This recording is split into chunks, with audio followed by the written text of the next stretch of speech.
Okay, the next case is CO 70808, Cortaro Farms Meeting Presentation LLC et al., Cortaro Farms Road Amendment. They're seeking an amendment from low intensity urban 0.3 to multifunctional corridor, about 17 acres. Thank you. Hi, my name is Bill Dycus and I'm with Cortaro Land and Cattle. We owned at one time approximately 24 acres of land, and we looked at different iterations of development. We also looked at possibly selling it to the county as part of a 1997 bond election that would provide for open space, and that didn't work out.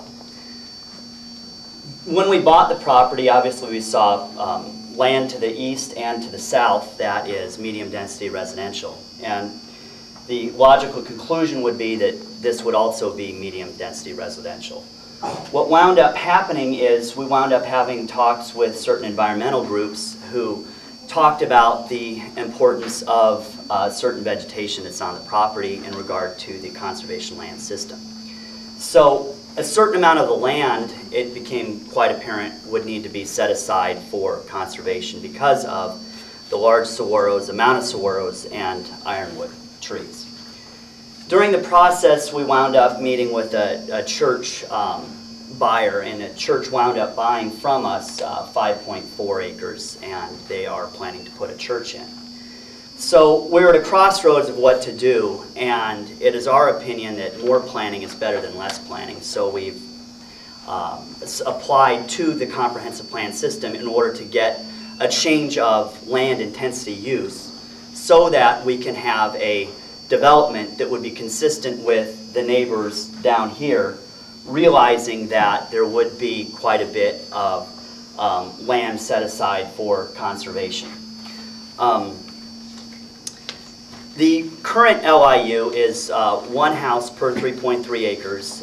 It is suburban ranch, which allows for cattle ranching, for one house per 3.3 and churches. And the logical use, because we have a frontage of 1,000 feet on Cortaro Farms Road, which has approximately 22,000 cars pass by it a day, that sits between I-10 and Thornydale, which are obviously major north-south commuters, that it would be some sort of higher intensity than one house per 3.3. The logical conclusion then would be churches. We're here hoping that we can do something different, that it would be a planned type development, a cluster development that would conform to surrounding neighborhoods. We don't have a specific use involved, and we've asked for a multi-function corridor, and in choosing the LIU, and of course you can't get a rezone on a property unless what you're asking for conforms to that LIU. So in asking for the LIU, we looked through the book and decided what seemed to make sense, and the verbiage of the LIU for multifunctional corridor is to designate areas for the integrated development of complementary uses along major transportation corridors. So obviously we have a major transportation corridor, and we would like to have a plan that would conform to the surrounding neighborhoods. I've gotten some feedback, and the feedback is, well, you're asking for 44 home sites per acre. There's going to be a rezone if this gets passed at some other point in time.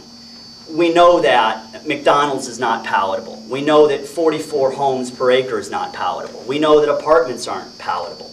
We understand that this is but there's biological resources that are going to preclude those types of requests. So at the end of the day, what we're going to be asking for is something to the effect of a daycare center, because it's, a school sits right here. We'd ask for maybe assisted living facilities. We'd maybe ask for residential similar to this in a cluster type development. So I'd ask you to keep your mind open. We are new at this, and we don't know everything. We're trying to play by the rules, and we're trying to be good citizens and good neighbors and do the right thing. But again, we don't have the specific use in mind. We just think that 17 acres on Cortaro Farms Road with 1,000 feet of frontage should have something different than a cattle ranch, 1 house per 3.3 acres, or churches. Thank you.